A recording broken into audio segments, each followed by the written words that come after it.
আল্লাহ রাব্বুল আলামিন জানাই দেন যারা জান্নাতের অধিবাসী আর যারা জাহান্নামের অধিবাসী তারা কখনো কোশ্চিন কালেও সমান হইতে পারে না। কথা বলেন ঠিক না ঠিক? আল্লাহ বলেন আসহাবুল জান্নাতি হুমুল ফাইজুন।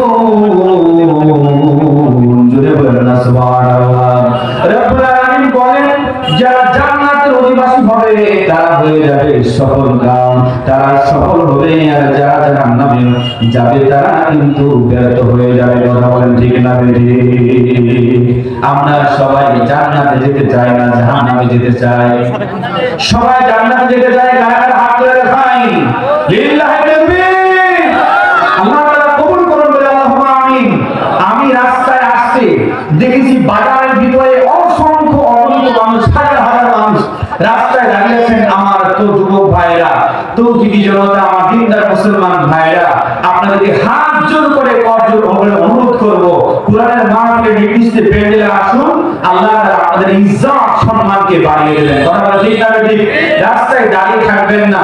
এত সুন্দর আয়োজন করেছেন, প্যান্ডেল তৈরি করেছেন, আসুন আল্লাহ তাআলা আপনাদেরকে জান্নাতের বাগিচা, মাহফিলে জান্নাতের বাগিচা, ইনশাআল্লাহ আপনাদেরকে আল্লাহ রাব্বুল আলামিন জান্নাতুল ফিরদাউসে আল্লাহ তাআলা সুন্দর জায়গায় স্থান করে দিবেন। ফিরদাউস আল্লাহুম্মা আমিন। সবাই চলে আসুন, ভিতরে চলে আসুন। আমার ভাইরা, আল্লাহ রাব্বুল আলামিন বলেন ওয়া ইযা কুরিআল কুরআনু ফাসতামিউ লাহু ওয়া আনসিতু লাআল্লাকুম তুরহামুন।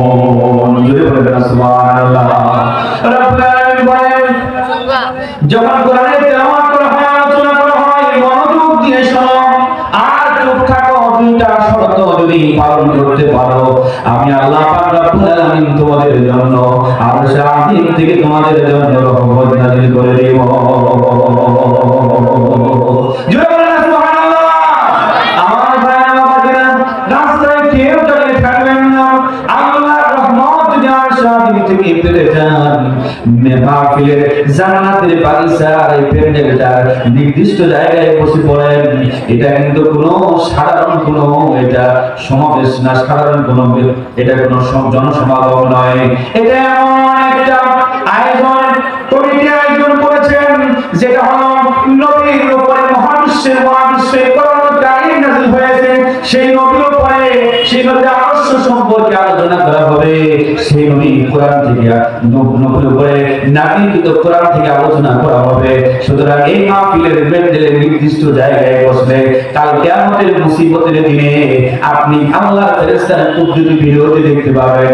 আপনি দামি আসনে বসেছিলেন, দুনিয়াদার মানুষগুলো যেরকম দুনিয়ার গান বাজনার প্যান্ডেল জায়গা করার জন্য টিকিট কাটতো আর ভিড় জমায় কোন জায়গাগুলোতে, আপনি ওরকম জায়গায় ওই মানুষগুলো যখন কিয়ামতের দিন বেজ্জতি হবে আল্লাহর দরবারে, আপনি তখন সম্মানিত হবেন আল্লাহর দরবারে। আপনি দেখবেন যে আপনি জান্নাতের বাগিচার মধ্যে কি সুন্দর করে আপনি কোরআনের মাহফিলের সুন্দর আসনগুলোতে বসেছিলেন। হতে পারে আজকের মাহফিল আপনার আমার কাল কিয়ামতের জন্য কি মুসিবতের দিনে নাজাতের জন্য ওসিলা হয়ে যাবে। বলেন আমিন। আর বলেন আমিন। বাজারে রাস্তায় আসেন, দ্রুত চলে আসেন। আল্লাহ রাব্বুল আলামিন বলেন সবাই কিন্তু জান্নাতে যাবে না। ফারিকুন ফিল জান্নাতি ওয়া ফারিকুন ফিস সাইর। এক শ্রেণীর মানুষ জান্নাতে যাবে, এক শ্রেণীর মানুষ জাহান্নামে যাবে। জান্নাতে যারা যাবে তারা এই সফলকাম হয়ে যাবে, আর যারা জাহান্নামে যাবে তারা কিন্তু ব্যর্থ হয়ে যাবে। কথা বলেন ঠিক না বেঠিক? জাহান্নামের ভয় অন্তরের মধ্যে থাকার দরকার আছে না নাই? কারণ জাহান্নাম থেকে আমাদের বাঁচার দরকার আছে না নাই? জাহান্নাম এমন খারাপ জায়গা যেখানে শুধু দাও দাও করে আগুন জ্বলে, আগুন আর আগুন, আগুন ছাড়া আর কিছুই জাহান্নামে নাই। আমার ভাইরা, এই জাহান্নাম এত কঠিন আগুন, এই জাহান্নামের মধ্যে রয়েছে জান্নাতে যেরকম 8 ক্লাসের 8 ধরনের গেট দিয়া জান্নাতি মানুষগুলো জান্নাতের মধ্যে প্রবেশ করবে, এরকম জাহান্নামের মধ্যে 7টা গেট দিয়ে 7টা ক্লাস থাকবে। জাহান্নাম লাযা, হুদামা, সাঈর, সাকার, জাহিম, হাবিয়া, 7 ধরনের গেট দিয়ে 7টা স্টেজ দিয়ে এরকম ভাবে মানুষগুলো জাহান্নামের মধ্যে প্রবেশ করবে। গেট থাকবে জাহান্নামের 8টা। আমার ভাইরা, এই জাহান্নামের গেটগুলো দিয়ে যখন মানুষগুলো জাহান্নামে প্রবেশ করবে, বিশ্বনবী জানালেন নবী সাল্লাল্লাহু আলাইহি ওয়াসাল্লাম, নারুকুম হাদিহিল্লাযী তুকিদুন। দুনিয়ার মানুষ জাহান্নামের আগুনটা কেমন ভয়াবহ আগুন জানো নাকি? তোমরা দুনিয়াতে লাঠির চুলা দিয়ে যে আগুন জ্বালাও, তোমরা গ্যাসের চুলায় যে আগুন জ্বালাও, এই জাহান্নামের আগুন কিন্তু সেরকম আগুন না। দুনিয়ার আগুনের চাইতে 70 গুণ বেশি জাহান্নামের আগুন। বলেন না নাউযুবিল্লাহ, আর যদি বলেন না নাউযুবিল্লাহ। আমার ভাইরা, এইজন্য জাহান্নামের আগুনকে আল্লাহ রাব্বুল আলামিন নাম দিয়েছেন নারুল্লাহ, মানে আল্লাহর আগুন। কার আগুন? যদি বলেন আগুন, দুনিয়ার আগুনটা আল্লাহর আগুন, কিন্তু স্পেশাল ভাবে আল্লাহ রাব্বুল আলামিন জাহান্নামের আগুনটাকে স্পেশাল ভাবে নারুল্লাহ বলে আল্লাহ রাব্বুল আলামিন মানুষদেরকে সতর্ক করেছেন যে আল্লাহ কিন্তু অপরাধী পাপিষ্ঠদের জন্য জাহান্নামের শাস্তিটা কঠিন ভাবে আল্লাহ রাব্বুল আলামিন আগুনকে দুনিয়ার আগুনের চাইতে 70 গুণ বেশি দিয়ে তৈরি করেছে। আল্লাহু আকবার। আল্লাহ রাব্বুল আলামিন বলেন দুনিয়ার মানুষ, সূরা হুমাযার 6 নম্বর আয়াতে আল্লাহ রাব্বুল আলামিন জানায় দিলেন, নারুল্লাহিল মুকাদ্দাস আল্লাতী তাত্তালিউ আলাল আফইদা। বলেন আল্লাহু আকবার। আল্লাহ রাব্বুল আলামিন বলেন দুনিয়ার মানুষ জানো নাকি জাহান্নামের আগুনটা কেমন আগুন হবে? নারুল্লাহিল মুকাদ্দাস, ওই আগুনটা হলো আল্লাহর প্রজ্বলিত আগুন, আল্লাহর আগুন, এবং ওটা হলো প্রজ্বলিত আগুন নারুল্লাহিল মুকাদ্দাস। দুনিয়ার মানুষ তোমাদেরকে সতর্ক করি, সতর্ক হয়ে যাও, জাহান্নামে কিন্তু কখনোই যাইও না, জান্নাতের জন্য প্রস্তুতি গ্রহণ করো। আল্লাহ রাব্বুল আলামিন বলেন দুনিয়ার মানুষ শুনে নাও মনোযোগ দিয়ে, দুনিয়ার যে আগুনটা তোমরা গ্যাসের চুলায় ব্যবহার করো, লাকড়ি দিয়ে চুলায় ব্যবহার করো, ওই আগুনটা যদি হাতের মধ্যে লাগে হাতটা পুড়ে যায়, চামড়ার মধ্যে লাগলে চামড়া পুড়ে, পায়ের মধ্যে লাগলে পা পুড়ে, যে জায়গায় লাগে ওই জায়গায় পুড়ে। কিন্তু জাহান্নামের আগুন এমন আগুন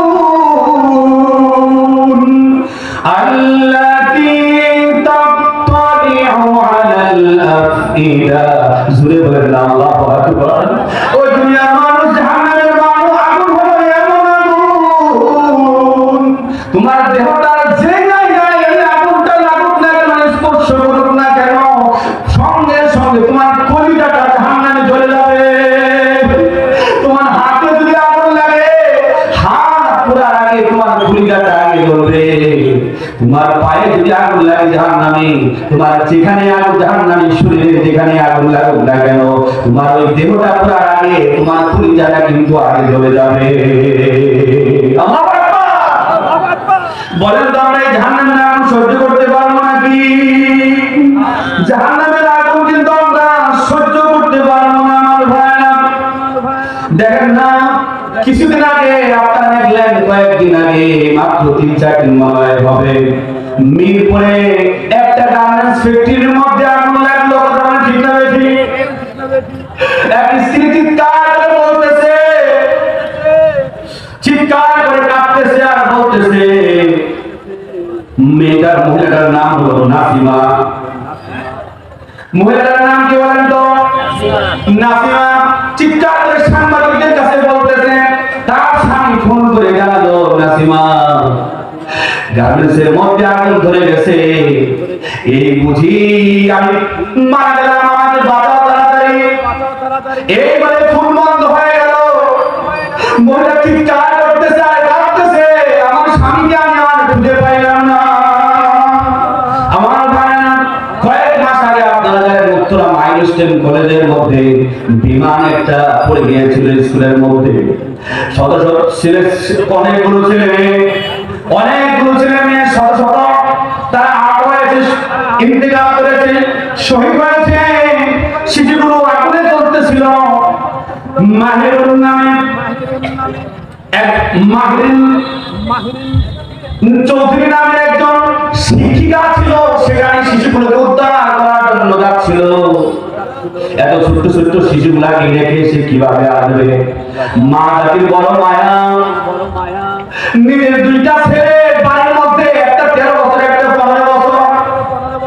ছেলের মায়া ওদিকে, মা ছেলের মায়া, আবার এদিক দিয়ে ঘরের মধ্যে আগুন ধরে গেছে, স্কুলের মধ্যে বাচ্চাগুলোকে রেখে কিভাবে আসবে? মা সহ্য করতে পারতেছে না। শিক্ষিকা নিজের সন্তানের মতোই মনে হচ্ছে এই সন্তানগুলোকে, সন্তানদেরকে সাহস যোগাইতেছে, বাচ্চারা তাড়াতাড়ি বের হও, তাড়াতাড়ি যাও, তাড়াতাড়ি যাও, আমি এখানে আছি, চিন্তা করো না। একে একে 20 জন ছাত্রকে, শিক্ষার্থীকে সেখানে মেয়েরা উদ্ধার করেছে। শেষ পর্যায়ে নিজের আগুনে নিজের শরীরটা পুড়ে পুড়ে নিজে শাহাদাত বরণ করেছে। হাসপাতালে বেড়ে যান, শুয়ে কাঁদছিল মহিলা। মহিলার স্বামী বলতেছে, কেন তুমি জীবন দিলা আমাকে? কেন স্ত্রী হারা করলাম? কেন সন্তানগুলোকে মা হারা করলাম? মহিলা চিৎকার করে কাঁদতেছে আর বলতেছে, দুইটা সন্তান আমি এতিম করে দুনিয়া থেকে চলে যাচ্ছি, কিন্তু স্কুলের যে বাচ্চাগুলোকে আমি উদ্ধার করেছি ওগুলো তো কারো সন্তান। আমার মনে হয়েছে এগুলো আমার সন্তান, এগুলো ছাড়া আমি কিভাবে বের হয়ে আসবো? আমার ভাইরা, হাসপাতালে যদি আপনি যান, মেডিকেল গ্রুপে ঢাকাতে বার্ন ইউনিট নামে একটা ইউনিট আছে। এই বার্ন ইউনিটে চামড়াগুলো পোড়া, শরীরগুলো পোড়া, মাংসগুলো পোড়া, চিৎকার করে কাঁপতেছে সবাই। শুধু চিৎকারের আওয়াজ। প্লাজমা নামে একটা চিকিৎসা, সেটা ওই চামড়ার উপরে দিয়ে চামড়াকে ঠান্ডা করা হয়। এত চিৎকার চেঁচামেচি, এত কঠিন জাহান্নাম। আল্লাহ পাক রব্বুল আলামিন বলেন, আল্লাযী ইয়াসলান নারাল কুবরা সুম্মা লা ইয়ামুতু ফিহা ওয়া লা ইয়াহইয়া। আমি যখন জাহান্নামীদেরকে জাহান্নামের আগুনে যখন নিক্ষেপ করব, তখন তার এমন অবস্থা হবে, তার সে মরবেও না এবং বাঁচবেও না, আত্মাটা শরীর থেকে বের হয়ে যাবে। আল্লাহ পাক রব্বুল আলামিন সূরা নিসার 56 নম্বর আয়াতে জানায় দেন, কুল্লামা নাদিজাত জুলুদুহুম বাদদালনাহুম জুলুদান গায়রাহা লিয়াযুকুল আযাব। জুড়ে বলেন আল্লাহু আকবার। আল্লাহ রাব্বুল আলামিন সূরা নিসার 56 নম্বর আয়াতে জানায় দেন, জাহান্নামীকে জাহান্নামের আগুনে নিক্ষেপ করার সঙ্গে সঙ্গে শরীরের চামড়াগুলো পুড়ে যাবে। আল্লাহ বলেন, নতুন করে আমি চামড়া তৈরি করে দেব, যাতে সে শাস্তির তীব্রতা অনুভব করতে পারে। বলেন আল্লাহু আকবার। আমার ভাইরা, আজকে আমার সন্তানগুলো নামাজ পড়ে না। আমাদের সমাজে দেখে অনেক পরিবারের সন্তানগুলো আজকে নামাজ পড়ে না। সন্তানগুলো বড় হয়ে গেছে, নামাজ পড়ে না। বাবা নামাজ পড়ে না, মা নামাজ পড়ে না। অনেকের বাবা মা নামাজ পড়ে তো সন্তান নামাজ পড়ে না। সন্তানকে আদর দেয়, সন্তানকে সুহাগ দেয়, লেখাপড়া শেখানোর জন্য টাকা পয়সা খরচ করে, কিন্তু এই সন্তানকে নামাজ শিক্ষা না দেওয়ার কারণে, নামাজ না পড়ার কারণে এই সন্তানগুলো কাল কিয়ামতের কঠিন মুসিবতের দিনে দুনিয়ার চাইতে 70 গুণ তেল বিশিষ্ট আগুনের মধ্যে জ্বলতে থাকবে। ও বাবারা, আমার আম্মাজানেরা, মা বোনেরা, আপনার সন্তানকে নবী 7 বছরের নামাজের নির্দেশ দিতে বলেছেন। কথা বলেন ঠিক না বেঠিক? ফেরেশতারা বলবেন, মা সালাকাকুম ফি সাকার, ও জাহান্নামীরা, কেন জাহান্নামে এসেছো? তুমি তো মুসলমানের ঘরের সন্তান ছিল, পরিবারটা ছিল তোমার মুসলিম পরিবার, কেন আজকে জাহান্নামে এসেছো? তখন তারা বলবে, ক্বালু লাম নাকু মিনাল মুসাল্লিন ওয়া লাম নাকু নুত'ইমুল মিসকিন। তখন সবাই বলবে, আমরা মুসল্লি ছিলাম না, আমরা নামাজ আদায় করতাম না, নামাজ না আদায় করার কারণে আজকে জাহান্নামে এসেছি। আজ মিসকিনদেরকে না খাবার খাওয়ানোর কারণে আজকে জাহান্নামে এসেছি। বলেন না।